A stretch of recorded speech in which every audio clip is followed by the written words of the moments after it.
Hi எல்லாரும் எப்படி இருக்கீங்க? நம்ம சேனல் ஃபர்ஸ்ட் டைம் பார்க்குறீங்களா? மறக்காம சன் ஃபீஸ்ட்லாக சப்ஸ்கிரைப் பண்ணிக்கோங்க. இன்றைக்கி ஒரு ஹெல்த்தியான ரெசிபி தான் செய்ய போகிறோம். எப்பயுமே வந்து அந்த ஒயிட் பச்சரிசியில் செய்கிறத விட இந்த மாதிரி கருப்பு, சிவப்பு அரிசியில் நம்ம வந்து புட்டு செய்கிறப்ப இன்னும் நல்லா சூப்பராக இருக்கும் டேஸ்ட்டாக. உடம்புக்கும் ஹெல்த்தியானது கூட. ஸோ இது எப்படி செய்யலான்னு பார்க்கலாம். அதுக்கு சிவப்பரிசி வந்து நைட்டு ஊற வச்சுருங்க. இல்லைனா ஒரு 3 மணி நேரம் ஊற வச்சுருங்க. நம்ம வேணுங்கிற புட்டு வேணுங்கிற தேவைக்கு அளவு அரிசி வந்து ஊற வச்சுட்டு அரிசியை நல்லா கழுவிட்டு தண்ணி நல்லா வடிகட்டி எடுத்துருங்க. அப்போ தான் அரைக்கிறப்ப நம்மளுக்கு பவுடர் மாதிரி வரும். இல்லைனா கட்டி கட்டியாக தண்ணி இருந்துச்சுன்னா கட்டி கட்டியாக ஏறும் மாவு. ஸோ மிக்ஸி ஜாரில் போட்டு நல்லா அரைச்சி எடுத்துக்கோங்க. அரைச்சிட்டு அதுக்கப்புறம் ஜல்லடையை வச்சு ஜலிச்சுக்கோங்க. இந்த மாதிரி கொர கொரன்னு வரதெல்லாம் திரும்பி அந்த அரிசியோடு சேர்த்தே நம்ம அரைச்சி நம்ம அதில் போட்டுக்கலாம். இந்த மாதிரி எல்லா அரிசியும் நம்ம வந்து அரைச்சி எடுத்துக்கணும். இதோட ஃபுல் வீடியோ டீட்டெயில்டாக நான் என்னோட சேனலில் அப்லோட் பண்ணியிருக்கேன். நீங்கள் அதில் போய் செக் பண்ணி பாருங்கள். இடையில நிறைய டிப்ஸ்லாம் சொல்லியிருப்பேன். ஸோ உங்களுக்கு வந்து புட்டு செய்கிறப்ப அது யூஸ்ஃபுல்லாக இருக்கும் உங்களுக்கு.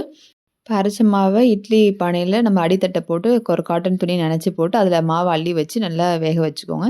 இதை நைட்டே நீங்கள் பண்ணிட்டீங்கன்னா மார்னிங் எந்திரிச்சு அந்த வேக வச்ச மாவை நம்ம வந்து இன்னொரு பாத்திரத்தில் நைட்டே வந்து எடுத்து ஒன்னரத்தி போட்டுருங்க. மேலே ஒரு துணியை வச்சு மூடி வச்சுருங்க. கட்டிலாம் உடச்சிட்டு அதை காலையில் எந்திரிச்சு அந்த மாவை நம்ம என்ன பண்ணணும், உப்பு தண்ணி சால்ட்டு கொஞ்சம் உப்பு தண்ணியில் கலந்துட்டு அதை வந்து நம்ம வந்து கொஞ்சம் கொஞ்சமாக அந்த மாவில் வந்து ஊற்றி ஊற்றி பிசையணும்.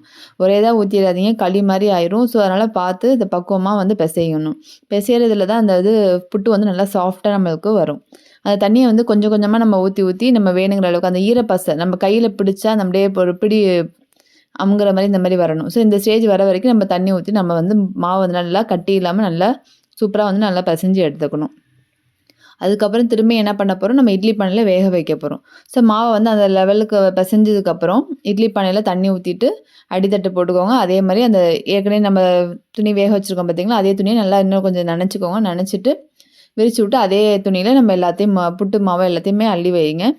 அள்ளி வச்சு நல்லா மூடி வச்சுருங்க. மூடி வச்சுட்டு துணியால் முதல்ல மூடிடுங்க. கவர் பண்ணிவிட்டு அதுக்கப்புறமா இட்லி பானை வச்சு மூடுங்க. அப்போ தான் வேர்வை தண்ணியெலாம் ஒழுகாமல் இருக்கும். வேர்வை தண்ணி விழுந்துச்சுன்னா அப்படியே மாதிரி தண்ணி விழுந்த மாதிரி இருக்கும். ஸோ வந்து மூடி வச்சுட்டு ஒரு 15 நிமிஷம் போல் அதில் வேக வச்சு நீங்கள் எடுத்துக்கோங்க. அவ்வளோதான், புட்டு வந்து ரெடி ஆயிரும்.